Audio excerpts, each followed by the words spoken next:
I saw the clerks as they stood before the massive lineups, and the one turned to the other and said, "Oh God, I just hate Christmas."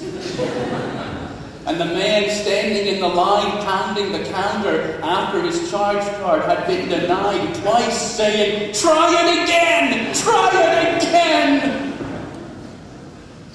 I walked out through the mall, through the throngs of people pushing and shoving and spending and consuming, and I was filled with bitterness and frustration, and I thought to myself, this is not Christmas.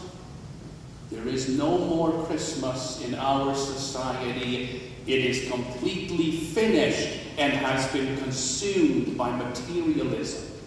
And I wanted to shout out with those same words that we read from Isaiah this morning, "Lord, why don't you tear open the sky and come down here and show these people the truth?" And I wondered to myself what would happen if the Lord could tear off the roof of the mall and come down. I wondered what would happen if John the Baptist could come to us, he who proclaimed the beginning of Christ's ministry. Or if the angel Gabriel could shine upon us again, or if the Virgin Mary could come and speak with us and remind us about the true meaning of the season.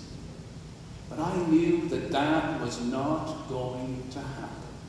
I went home in frustration and bitterness, and last night I sat by the fire and I mourned the death of Christmas, and I was greatly discouraged. And somewhere in the darkness, in the quiet of the evening, with the soft snow, oh no, forget that. In the flickering of the flames, perhaps I dozed for a moment, or perhaps, in fact, I truly had a visitation. And in that evening, I opened my eyes from my drowsing, and there, sitting in the room with me, were three apparitions. There was John the Baptist, and Gabriel the angel, and Mary, the mother of Jesus.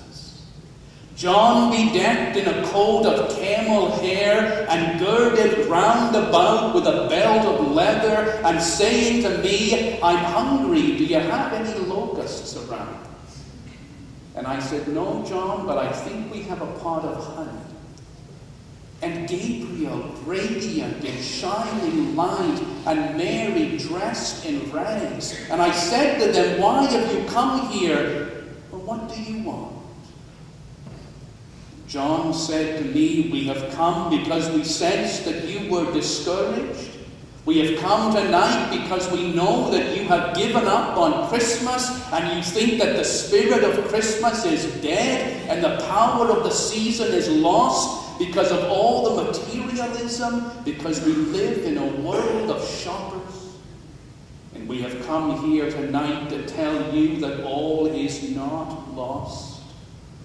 Do you think that when we came to the world first, it was any easier to proclaim the message of Jesus Christ?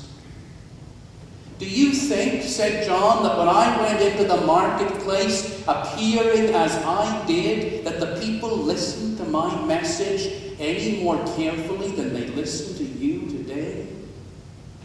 I am a Nazarene," said John. "And as such I appeared from the wilderness dressed like a wild man. As a Nazarene I had set myself apart from that world of consumerism. I had made the commitment before God that I would taste no product of the grape. And in a society where wine is the basic drink, that meant that I was different from everyone. I had made a vow that I would never eat meat, and so I ate locusts and wild honey. I had made a vow before God that I would be set apart, that I would never cut my hair. So when I came into the busy marketplace, I was received in about the same way that I would be received if I went to your marketplace today. Nothing would be different. The challenge of telling God's message is always going to be tremendously difficult. But I did not give up. I continued to preach the wonderful message of Christ up to that very point where I was imprisoned. And Herod Antipas, the son of Herod the Great, had me beheaded at the request of Salome, his wife. But I never gave up, and I was never discouraged. And trying to preach the gospel of Jesus Christ to the shoppers in the marketplace all those years ago was no more difficult than it is for you today.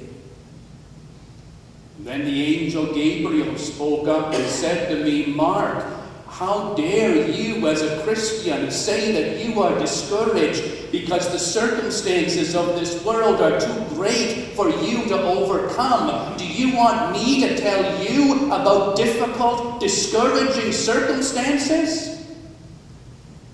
Gabriel glowed brightly and said to me, Mark, don't you remember the story of Shadrach, Meshach, and Abednego? How they preached the love of God in a strange society, and how Nebuchadnezzar threw them into the burning fiery furnace. Don't you think that was a difficult circumstance? But they did not stop preaching. And when Nebuchadnezzar looked into the burning fiery furnace, he turned to his assistants and said, didn't we throw 3 people into the furnace? But now I see 4, and one of them has the appearance of an angel. That was me, said Gabriel. I was there with them. And don't you remember when Daniel refused to bow down and worship Darius, the king of the Medes and the Persians? And he was threatened with death in the lion's den? But he was not discouraged. He knew that he had the wonderful story of Christ's love to tell, and he told it. And they threw him in the lion's den. And I appeared there by his side, and I walked around the lion's den, and I touched each one of those ravenous beasts on the mouth, and I closed their mouths, Mark. And Daniel was not discouraged. And it was I, Mark, who appeared to Elizabeth to proclaim the birth of John the Baptist. And it was I who appeared to Mary to proclaim the birth of Christ Jesus. And it was I who was out in the fields with those shepherds.